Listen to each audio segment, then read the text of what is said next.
Welcome to Amateur Game Review. We were going to call ourselves Professional Game Review, but then Mason said he wanted to participate. Oh, anyway, you want to talk about Bloodstained? Yeah, let's talk about Bloodstained.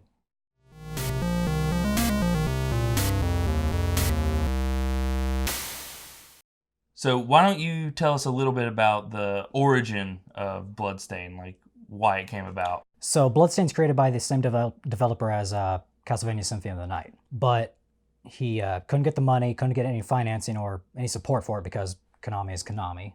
That's its own video. So he went to Kickstarter. He obviously got the money because who doesn't love Castlevania? Yeah, who doesn't love his brand of Castlevania? Yeah, that is true. So he got the money, surpassed the money that he needed, really. He got a lot of it. Yeah, it was a really big deal. I remember when everyone was like, or it came out on Kickstarter, everyone funded it immediately. Exactly. So time goes on, and then Mighty Number 9 came out. Do you know that game? Yeah. That was Another obviously one, a flop. There was another one. So people started backing out of it a little bit. People were worried about this game because they didn't want another Mighty Number 9. Okay. Understandably. Well, let's see if their worries were founded. Gameplay. If you've ever played a Metroidvania, you know exactly what to expect. There's nothing new here. He didn't break the bank. He just went back to exactly what he knew he could do. What he's famous for. Yeah, and what everyone loves him for. His brand of Iggyvania, or whatever you want to call it. As far as that goes, spot on. Oh, God, yeah. It brought me directly back to playing Symphony of the Night, wanting to open up every little corner of the map. I was about to say, I would go around and just hit random walls, just be like, yeah, is this going to be a secret? Yeah, and there's a lot of games like you can explore in a lot of games, but you want to explore in this game. Yes. And that's fascinating to me. And it's supposed to be non-linear, and that's the whole big thing with it. It is a little bit more linear than I would say that it is. It is more linear than Castlevania Symphony of the Night. Yeah. I will say. I mean, you can't. It gives you this sense of freedom, like you can go anywhere, but in reality, you need certain items and stuff like that, which is fine. It makes you want to keep pushing, and I love. A lot of people would say like backtracking and stuff. Yeah. But like seeing an area you can't go to, and then later on getting thing, and you're like, oh, now that I have double jump, I can go back there. See, to me, it's backtracking, but in that previous room that you're in, you missed something because you need a power up to finish that room. Yeah, it's I don't know. It just has a sense of accomplishment also. Yeah. But CEA. So there's a lot of weapons in the game. Yeah. And I think this is cool. They created animations for almost every weapon. Some of them are definitely repeats, but there's a lot of variety. Well, something important to me about the weapons, though, they all felt different. It felt like you were playing a little bit of a different game. Exactly. If you wanted to shoot, you were playing a different game than if you wanted to do a great sword or even just a normal sword. Those two felt so much different. No matter your playstyle, you're going to find something that accommodates it. Because to me, I didn't really care for the shooting. I just stuck with swords. Then after a while, I went to great swords, messed around with magic a little bit. Wasn't that big of a fan of it personally. That's just not how I play. But it was still good. But the magic system is, the shard system, it's good enough, and I think it's a really well-made system. Like every enemy that you kill, you have a chance of getting some sort of ability from them. That's really cool. Yeah. Someone's going to play the game just doing that. I think every enemy has at least 3 shards. Really? Yeah. I don't know if obviously luck affects what they drop, but I think you get more if you're on New Game Plus. I don't know for sure. I haven't played New Game Plus, so I haven't either. Sure. So even though there were all these different weapons, to me, one thing that kind of held it back a bit were the hitboxes. The hitboxes suck. Of the enemies or of you? Both. Okay. Like, I remember there was one of the giant, bigger creatures. You could be standing maybe this far away and it would still hurt you. You're trying to dodge them. I noticed that a little bit also. Yeah. It wasn't clear whether or not you were in danger or not in danger. Or my sword would be nowhere near him, but he still takes damage. Yeah. Which, if it's a hard enemy, whatever, that's fine, but... There were a couple times it was the opposite, too. I felt like I made contact and not got any points. Yeah, there were definitely some parts of inconsistency I felt. So, tying into hitboxes a bit, in the 80s and 90s, these Metroidvania kind of games, if you touch an enemy, like directly walk into them, you get hurt. That's not just Metroidvania. That's like every game. Like Well, yeah, Mario. To me, it's 2020, 2019 when this game came out. Like, why is that still a thing? To me, that's just stupid. Yeah, I mean, I never really even thought about it. It's just kind of like it's a staple. You get hit. Well, I don't know. It's just, I find it stupid. Like, if I touch my enemies, I don't Ow. No, I do get what you're saying though. That does make a lot of sense. Like there's really frustrating times that you're like trying to hit an enemy and they're just walking towards you. Yeah, you'll be backed into a corner and you're just he's got this giant knight with a giant great sword, and that's not what does 70 points of damage to you. Exactly. It's when he nudges you when you're trying to jump past him. Where I really noticed it though was on the werewolves. It seems like their hitbox is just so huge. Yeah, you can't jump over them and stuff. Yeah. Yeah, I think that's less of an issue with this game and more of an issue with games. Graphics and atmosphere.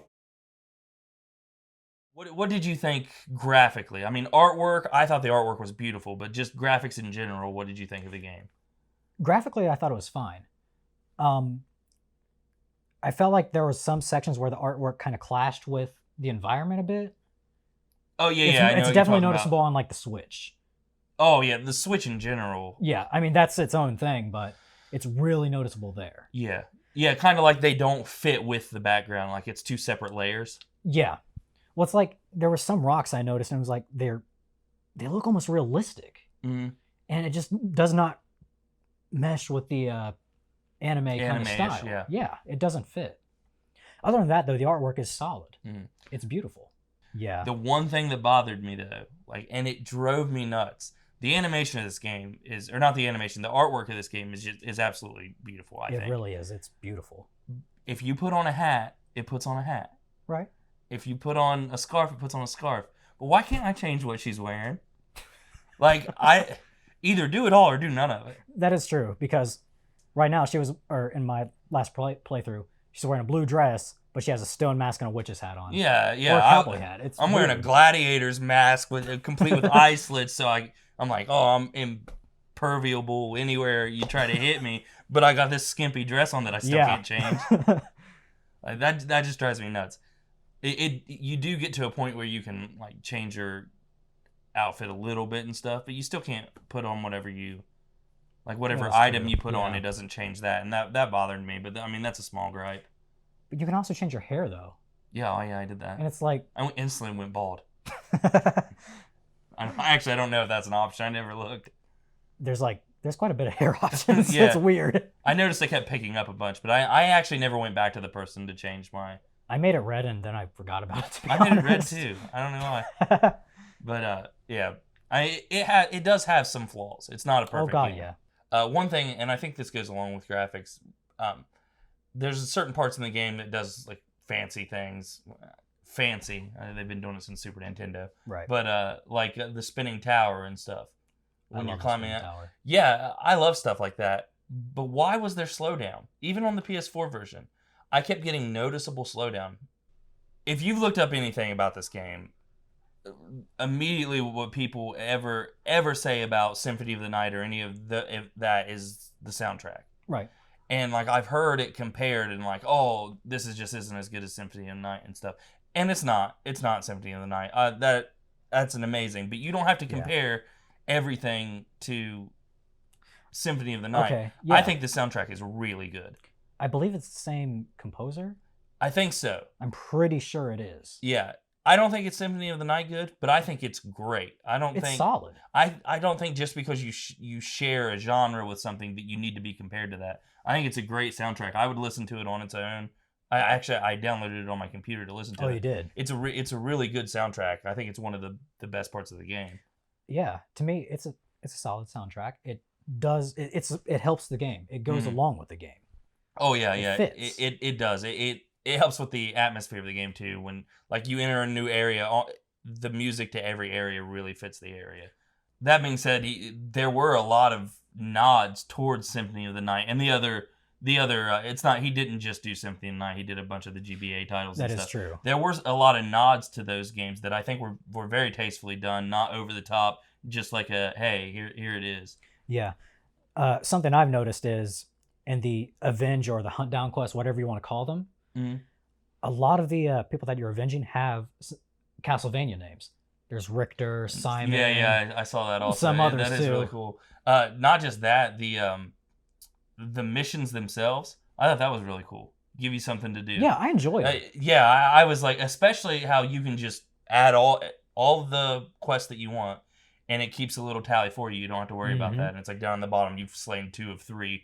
Yep. And it even tells you what rooms you can find them in and stuff. It does. And to me, that was great. I thought that was a really cool addition. It's something... Yeah. I'm not a collector in games. I don't... Whenever I'm playing a game, I'm not like, oh my god, I've got to get every coin or everything like this. Oh, really? For some reason, in every Iggy-Vania game, I have to 100% it or 202% it or whatever. Well, I think it's because these games are designed for you to explore. Yeah. You want to find everything. And they nailed that. Like, it bothered me when I beat the game. My map was only 99.80% complete. I could not find that one single room, no matter what I did. Have you still not found it? No, I don't know where it's at. I got a text from you the other day. It was 99.6. Then it went to 99.6, then 99.7. Yeah. And then somehow I made it go to 99.8. I don't even know what I found. Yeah, you sent me a text and you were like, this is killing me. It was. It really was. So, in closing, what do you think overall about this game? You have to play it. It is a must-play game. Like I said, there's very little issues with it. Mm-hmm. There's some, like I said, with the hitboxes, yeah, but I can forgive them because everything else just works out so well. Yeah, I completely agree. I think it's also a must-play. I don't think it's a masterpiece. It's not a perfect game by any means, but it is very, very well done. It is. It's not innovative. It doesn't break the wheel or make the wheel or create some other form of a wheel. But it does what it set out to do very, very well, and it is a really good game. It had a goal, and it reached the goal. Yeah. Don't get the Switch version, though. The Switch is horrible. Yeah. Don't get it. Don't get it. Still, and it's sad that it's been however long, and it's still bad. Yeah. A year already, and there's no fixes at all. It's just the same pile of crap that it was. Well, there you have it. Our very unprofessional review of Bloodstained Ritual of the Night. An excellent game that we both think you need to play. But what do you think? Let us know in the comments down below and give us your feedback, positive or negative. We want to know what you would like to see in the future. And as always, like, subscribe, and hit that notification bell. Every little bit helps for true amateurs like us.